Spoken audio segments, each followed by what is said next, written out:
Welcome to this explainer. So, how exactly does a brand new shampoo just come out of nowhere and completely blindside the absolute biggest consumer goods giants on the planet?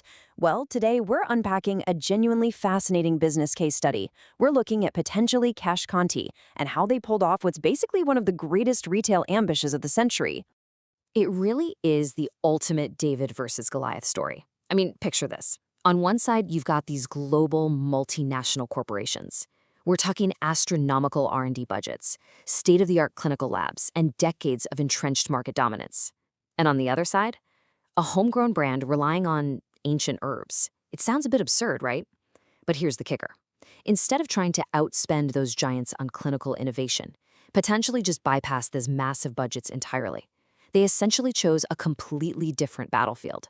They won with cultural resonance, radical affordability, and a deep reliance on ancient traditions that really hit home for the everyday consumer. Here is our roadmap for the explainer today. First up, the Ayurvedic hair care revolution. Then, the 4Ps playbook. Third, the target consumer. Fourth, strengths, weaknesses, and threats. And finally, we'll look at the road ahead. All right, let's dive right into section 1, the Ayurvedic hair care revolution.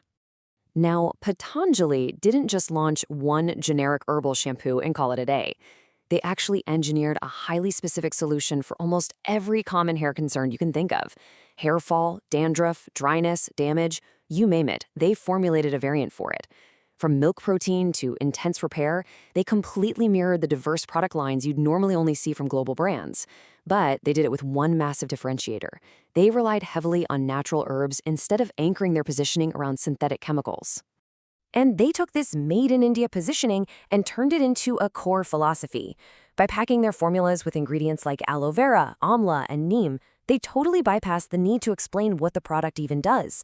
Because for Indian consumers, these aren't just random plant extracts, it's literally the exact stuff their grandmothers told them to use. So by putting these highly specific, familiar herbs into a modern shampoo bottle, the ingredients basically spoke for themselves. They essentially brought generational trust straight into the shower. Moving right along to section 2, the 4Ps playbook. Let's see how they actually sold this stuff. Their absolute secret weapon? Value-based pricing that was designed to aggressively undercut premium global brands. Whether you're a highly price-sensitive consumer buying a tiny little sachet in a rural village or, say, an urban family grabbing a big 450 milliliter bottle, the message is crystal clear. Maximum value for money. By keeping their prices notably lower than established premium brands, they made it incredibly easy and honestly completely risk-free for consumers to just switch away from their usual global brand and try this Ayurvedic alternative. But hey, low prices only work if the product is actually sitting on the shelf, right? Well, Patanjali built one of India's absolutely largest and most aggressive distribution empires. They started out with their own dedicated wellness centers, then they systematically pushed into rural mom-and-pop kirana stores, then medical stores, then your modern urban supermarkets, and finally, massive e-commerce platforms. This multi-tier logistics web is a total masterclass in market penetration. They effortlessly bridged rural, semi-urban, and urban markets to make sure this product is absolutely everywhere the consumer looks. And when it comes to promotion, Patanjali plays this brilliant double game. On one hand, they ground the brand in traditional Indian wellness at these massive yoga events, focusing purely on that heritage. But then on the other hand, they run highly aggressive, totally modern digital campaigns. They're tapping major celebrity endorsements like actress Tamana Bhatia to capture younger demographics on platforms like Instagram and YouTube. It's just a stunningly effective juxtaposition, right? You've got this old-world traditional trust mixed directly with new-world digital engagement. Okay, so that brings us to section 3. Who exactly is the target consumer? To really understand their consumer, we have to look at their core promise. An affordable Ayurvedic shampoo that combines traditional herbal ingredients with modern hair care. This directly tells the consumer, hey, you don't have to sacrifice modern convenience just to get those herbal benefits you grew up hearing about. And critically, and this is huge, they don't have to empty their wallets to get it either. They essentially aimed squarely at the sweet spot of the market, middle-income families and health-conscious buyers who were already actively looking for natural alternatives. And by executing this perfectly, they captured a massive chunk of market share. Because of that incredible distribution web we talked about earlier, Kesh Kanti rapidly evolved from this sort of niche, earthy alternative into a full-blown mainstream household staple across both rural and urban areas alike. Which leads us to section 4, strengths, weaknesses, and threats. Let's look at the actual battlefield. Now, their strengths are absolutely undeniable. They have a super powerful brand image, massive distribution, and unmatched affordability. But because they are so affordable, it's kind of a double-edged sword. They do lack premium appeal. And while the booming global demand for natural hair care offers some huge opportunities for expansion, they are surrounded by some pretty severe threats. We're talking fierce competition, cheap counterfeits hitting the shelves, and some really intense regulatory scrutiny over their pretty bold advertising claims.